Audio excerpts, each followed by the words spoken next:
For the past several years, the Hamas terror organization has been ruling the Gaza Strip, supported by Iran and Hezbollah. For this entire period, thousands of rockets and mortars have been fired at Israeli civilians. Hamas invests much money and efforts to build terror infrastructure in civilian areas and underground throughout the Gaza Strip. Hamas has developed sophisticated smuggling methods. For several years, Hamas has been digging tunnels under the Sinai-Gaza border in order to smuggle weapons, ammunition and explosives, all supplied by Iran. Hamas has camouflaged the openings of these tunnels under the guise of civilian housing, factories, greenhouses and mosques.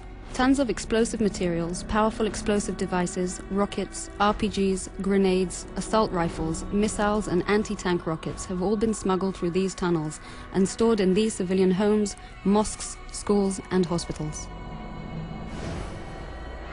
Hamas built its training camps and placed rocket launching sites, explosive devices and snipers nearby medical centers, schools and other public buildings to gain immunity while taking advantage of the local population as human shields. Hamas used the large open spaces in mosques in order to store weaponry in opposition to international law, and has in such a way turned these locations into battle zones.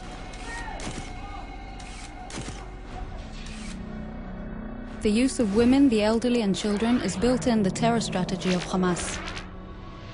Schools have been booby-trapped. The lives of children and youth have been placed in danger. Schools and educational institutes have been turned into rocket and mortar launching sites.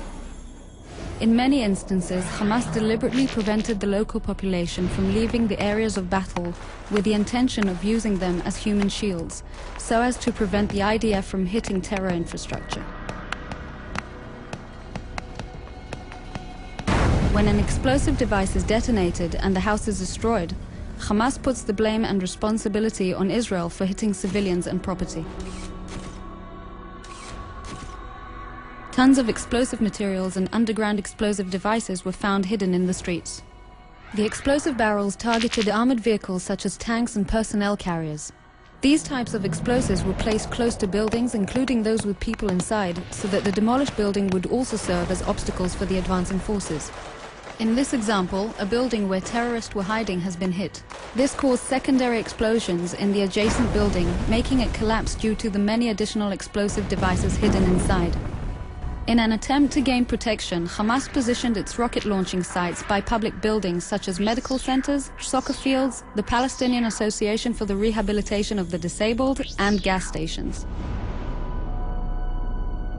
Hamas chose the place and the tactic of using uninvolved civilians as human shields.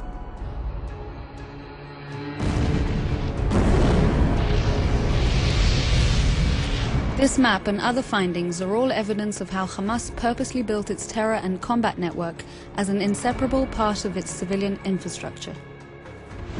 Hamas chose this battlefield. Hamas chose to place its rocket and mortar launchers within the uninvolved civilian population.